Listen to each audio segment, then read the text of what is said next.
नमस्कार दोस्तों। स्वागत है आपका मेरे YouTube चैनल पे। आज है 28 सितंबर। आज मंथली एक्सपायरी हुई है दोस्तों निफ्टी और बैंक निफ्टी की। एक थोड़ी सी अलग चीज़ शेयर करता हूँ दोस्तों with respect to price action, जो जनरली आपको कहीं और देखने नहीं मिले। तो उसके लिए दोस्तों प्लीज़ पूरा वीडियो देखिए, और अगर वीडियो जेन्युइनली पसंद आता है तो प्लीज़ लाइक और सब्सक्राइब कीजिए दोस्तों। चलते हैं निफ्टी के 5 मिनट्स के चार्ट पे। दोस्तों यहाँ पर मैंने दो चार्ट्स लगा के रखे हैं। ये निफ्टी का चार्ट है और ये निफ्टी फ्यूचर का चार्ट है। सितंबर का जो कॉन्ट्रैक्ट था ना निफ्टी फ्यूचर्स का, ये उसका चार्ट है। निफ्टी फ्यूचर जो होता है दोस्तों, वो निफ्टी का एक डेरिवेटिव होता है। और उसके बाद अगर हम देख लेना तो ये जो लाइन है दोस्तों, ये निफ्टी का कल का डे हाई था। मार्केट जो है ना उसके ऊपर ओपन हुआ सीधे सीधे, और ये फर्स्ट कैंडल में ही हमको है ना एक रिजेक्शन देखने मिल गया है यहाँ पर। ये देखो आपकी ऊपर जब गया ना मार्केट, तो ये नीचे आ चुका है। ये जो विक बनी है ना दोस्तों, ये रिजेक्शन दर्शाती है बेसिकली। उसके बाद मार्केट फिर नीचे आ गया डे हाई के और ऊपर चला गया। फिर यहाँ से ऊपर जा रहा था तो लग रहा था कि यार यहाँ से ये ऊपर निकल जाएगा, लेकिन फिर से ये नीचे आ गया। तो ये जो होता है ना दोस्तों, अगर हम देखें ना तो निफ्टी की ओपनिंग तो कल के डे हाई के ऊपर हुई थी, लेकिन निफ्टी फ्यूचर की जो ओपनिंग है ना वो डे हाई के नीचे ही हुई थी दोस्तों। ये सबसे इंपॉर्टेंट चीज़ है नोटिस करने वाली, क्योंकि इससे बहुत ज़्यादा सेंटिमेंट पता चलते दोस्तों। निफ्टी फ्यूचर जो है ना वो स्लाइटली डिस्काउंट के ऊपर ओपन हुआ था एज कम्पेयर टू जो स्पॉट का प्राइस था आज के दिन पे।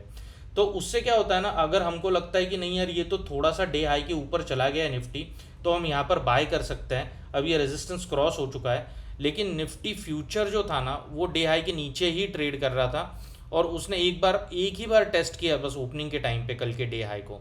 उसके बाद तो वो नीचे से ही यहाँ से पलट गया था, ऐसा है वो। तो ये चीज़ इंपॉर्टेंट होती है दोस्तों ऑब्जर्व करना, कि इससे ना थोड़ा सा सेंटिमेंट पता चलता है, और हम कॉल के पोजीशन में ना कभी कभी ट्रैप होने से बच जाते हैं, ऐसा है वो। और दूसरी बात, सिर्फ एक नॉलेज एनालिसिस के लिए अगर मैं आपको एक बात बताऊँ ना, तो यहाँ पर जो है ना ये पैटर्न जो बना है ना दोस्तों, इसको एक एम पैटर्न बोलते हैं। अगर आप देखो तो ये जो है ना, ये ऊपर गया मार्केट इस तरीके से, फिर यहाँ पर नीचे आया, फिर ऊपर गया, और फिर ये नीचे आया। इसको एम पैटर्न बोला जाता है दोस्तों लगभग। ये मार्केट ऊपर गया, इसने फर्स्ट हाई यहाँ पर लगाया दोस्तों, फिर ये नीचे आ गया और फिर से ऊपर चला गया, और ये सेकंड हाई लगाया इसने यहाँ पर। तो ये जो दो तीन कैंडल थे ना दोस्तों, ये दो तीन कैंडल्स अगर इस हाई को कट कर देते ना, तब जाकर हम मानते कि नहीं यार ये हायर हाई और लोअर हाई वाला पैटर्न बन रहा है, ऐसा है वो, कि मार्केट अब ऊपर जा सकता है। लेकिन दो तीन कैंडल बने और उसके बाद भी मार्केट नीचे आ गया, डे हाई के नीचे आ गया। और निफ्टी फ्यूचर तो पहले से ही डे हाई के नीचे ट्रेड कर रहा था दोस्तों। तो इसके चक्कर में ना कॉल का ट्रेड लेने के अंदर यहाँ कन्विक्शन बन नहीं रहा था, और पुट का ट्रेड तो मैं लेने ही नहीं वाला था दोस्तों, क्योंकि मैं जनरली ऐसे ट्रेड नहीं करता हूँ कि मतलब मान लो ये सीधे लाइन में मार्केट ऊपर गया और सीधे लाइन में नीचे आ गया। तो ये था दोस्तों एक छोटा सा प्राइस एक्शन का स्टडी आज के लिए। बात कर लेते हैं कल के लिए, और पहले तो निफ्टी का ना वन डे का चार्ट देख लेते हैं दोस्तों। वन डे के चार्ट पे अगर आप देखो ना, तो ये जो पूरी रैली स्टार्ट हुई थी ना, इसका 61% के नीचे मार्केट ने क्लोज कर दिया, ऐसा है वो। तो बेसिकली ये जो पूरी वेव थी ना, ये थोड़ी सी न्यूट्रलाइज हो चुकी है अभी ऐसे। अगर हम देखें ना 5 मिनट्स के चार्ट पे चलते हैं, और हुआ क्या ना दोस्तों कि अब यहाँ से मार्केट नीचे आया है ऐसे, फिर यहाँ से ऊपर गया है, अब यहाँ से नीचे आया है। तो कोई नया इंसान जो आता है ना दोस्तों मार्केट के अंदर, उसको क्या लगता है कि यार ये तो नीचे आया, ऊपर गया, नीचे आया, अब फिर ऊपर चला जाएगा। लेकिन ऐसे नहीं होता दोस्तों, कभी ना कभी मार्केट आपको ट्रैप कर ही देगा, ऐसा है वो। मार्केट कंटिन्यूएशन में कई बार ट्रेड करता है। तो अब अगर मैं बात करूँ ना दोस्तों कल के व्यू की, तो कल अगर मैं स्पष्ट भाषा में बात करूँ निफ्टी के रिलेटेड, तो निफ्टी के अंदर मैं कोई भी बाइंग की पोजीशन नहीं बनाऊंगा दोस्तों, कम से कम 12 बजे से लेकर 1 बजे तक। 12 बजे और 1 बजे के बाद अगर मुझे कोई ब्रेकआउट होते हुए दिखता है, तब जाकर मैं कोई बाइंग की पोजीशन बना सकता हूँ। अलग अलग सिनारियो डिस्कस कर लेते हैं दोस्तों।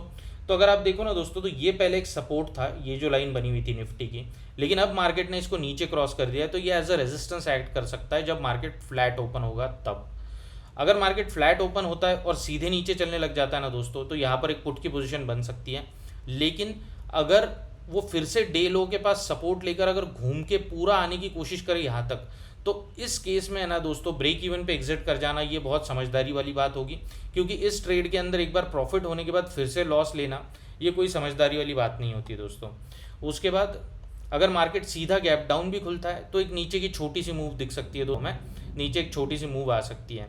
उसके बाद अगर मार्केट कहीं गैप अप ओपन होता है, इतने एरिया के अंदर कहीं ओपन होता है, दो तीन ग्रीन कैंडल बनाता है, और फिर उसके बाद अगर इस लाइन को नीचे के साइड पे कट करता है ना, तब भी एक पुट की पोजीशन बन सकती है दोस्तों। लेकिन फिर से वही बात ध्यान रखने वाली है कि अगर वो डे लो को नहीं कट कर रहा है और डे लो से सपोर्ट लेके वो बहुत ज़्यादा ऊपर आ जाता है ना दोस्तों, तो वैसे पोजीशन में ना ब्रेक इवन में कट करना समझदारी होगी, ना कि उसके अंदर लॉस लेना। तो वही बात है दोस्तों, ऑल इन ऑल मेरा कोई बाइंग का व्यू नहीं है, कल मैं सिर्फ सेलिंग का सेटअप ही देखूंगा। और उसके बाद अगर मार्केट सीधा इस एरिया में कहीं ओपन होता है ना दोस्तों, तो फिर थोड़ा सा वेट करना पड़ेगा दोस्तों, क्योंकि मुझे लगता है कि अगर ये सीधा ही कट कर देगा ना, तो क्या होता है ना कि फिर सबके सब लोग पुट में घुसने लग जाते हैं, फिर सबके सब लोग बोलते हैं कि मैं मुझे सेल करना, मुझे सेल करना, ऐसा हो जाता है। तो ये स्ट्रेट लाइन में नीचे आ रहा है, ये यहाँ पर कहीं ओपन होता है और सीधा स्ट्रेट लाइन में इस लो को कट कर देता है ना, तो होता क्या है ना, फिर मार्केट एकदम इतना ही सिंपल हो जाएगा, फिर तो एकदम फिर तो कोई भी इसमें पैसा कमा लेगा। लेकिन फिर वो क्या करता है ना, जनरली कभी कभी एक बार ट्रैप करने के लिए ऊपर चला जाता है। जैसे कि मैं आपको ये एग्जांपल अगर बताऊँ ना यहाँ पर, तो अगर आप यहाँ पर देखो ना, इसने लो को फ्लैट ओपन होके लो को तो कट किया था यहाँ पर, लेकिन एक बार फिर क्या होता है ना, ये पूरे डाउन मूव के अंदर ही सीधे नीचे आ रहा था, तो बहुत सारे लोग पुट के अंदर घुस जाते हैं यहाँ पर। तो उनको ट्रैप करने के लिए मार्केट एक बार अप मूव देता है और उसके बाद फिर नीचे आता है, वो आराम आराम से फिर नीचे आता रहता है, लेकिन एक बार उनको बाहर निकालने के लिए वो अप मूव देता है। तो वही एक थोड़ा सा सावधानी वाली चीज़ है दोस्तों, लेकिन सेंटिमेंट जो है वो थोड़ा सा बेरिश ही है, और वही मुझे दिख रहा है मार्केट के अंदर। बात कर लेते हैं दोस्तों बैंक निफ्टी की। बैंक निफ्टी के अंदर भी अगर आप देखो ना, तो सिमिलर सिचुएशन थी दोस्तों। जो बैंक निफ्टी का स्पॉट का चार्ट है ना, वो थोड़ा सा ऊपर ट्रेड कर रहा था, इसके कल के डे हाई के ऊपर ट्रेड कर रहा था, लेकिन जो फ्यूचर का चार्ट है ना, तो वो उसने डे हाई के ऊपर एक भी 5 मिनट की कैंडल क्लोज नहीं की है, ऐसा है वो। तो ये फिर से यहाँ पर हम सेंटिमेंट समझ सकते हैं कि दोनों निफ्टी और बैंक निफ्टी के जो फ्यूचर्स थे, जो कि एक सेंटिमेंट जाहिर करते हैं दोस्तों लोगों का, तो वो दोनों के दोनों ने 5 मिनट्स की एक भी कैंडल कल के डे हाई के ऊपर क्लोज नहीं की थी। तो जितने भी लोग अगर कॉल के अंदर ट्रैप हुए होंगे ना यहाँ पर, अगर उन्होंने स्पॉट में अगर ये देखा होगा कि नहीं यार ये तो रेजिस्टेंस ब्रेक हो रहा है, और ये कॉल के ट्रेड में अगर वो लोग घुस गए होंगे ना, तो ये चीज़ अगले बार नोटिस करने के लिए बहुत इंपॉर्टेंट है। एक कन्विक्शन वाला ट्रेड तब बनता है दोस्तों कॉल के साइड में, जब स्पॉट और फ्यूचर दोनों के दोनों अपने रिस्पेक्टिव डे हाई के ऊपर ट्रेड करते हैं। ये बहुत ज़्यादा इंपॉर्टेंट चीज़ है दोस्तों, इसको फिर से सुनिए एक बार जो मैंने बोला है। इससे और डिटेल्ड वीडियोस मैं आगे धीरे धीरे शेयर करूंगा। आप प्लीज़ मेरे चैनल को सपोर्ट कीजिए, लाइक कीजिए, सब्सक्राइब कीजिए। जैसे जैसे धीरे धीरे सब्सक्राइबर बढ़ेंगे ना दोस्तों, वैसे वैसे मैं बहुत ज़्यादा लर्निंग कंटेंट डालने की कोशिश करूँगा, एकदम बेसिक लेवल से लेकर, मतलब कैंडल स्टिक क्या होती है, कैसे बनती है, वहाँ से लेकर तो एकदम एडवांस्ड टेक्निकल एनालिसिस और साइकोलॉजी तक अपन जाएंगे धीरे धीरे। लेकिन उसके लिए आपका ये ज़रूरी है दोस्तों कि मेरा वीडियोस आप देखते रहो और चैनल को सपोर्ट करते रहो। बात कर लेते हैं दोस्तों बैंक निफ्टी की। बैंक निफ्टी का पहले 1 डे का चार्ट देख लेते हैं। तो उसके अंदर क्या हुआ है ना कि ये जो ट्रेंड लाइन थी ना दोस्तों, अब इस ग्रीन कैंडल ने जो इसके ऊपर सपोर्ट लिया था ना, लेकिन इसको लगभग इस रेड कैंडल ने एनगल्फ कर लिया पूरा का पूरा, ऐसा है वो। तो उसके बाद अगर इस भी कैंडल को फॉलोअप मिलता है ना, तो ये एक बहुत अच्छा मतलब एक मूव दे सकता है, डाउन मूव दे सकता है। बैंक निफ्टी के अंदर भी मेरा स्पष्ट व्यू है दोस्तों, एकदम क्लियर व्यू है कि कोई भी बाइंग का पोजीशन तो मैं नहीं बनाऊंगा दोस्तों बैंक निफ्टी के अंदर कल।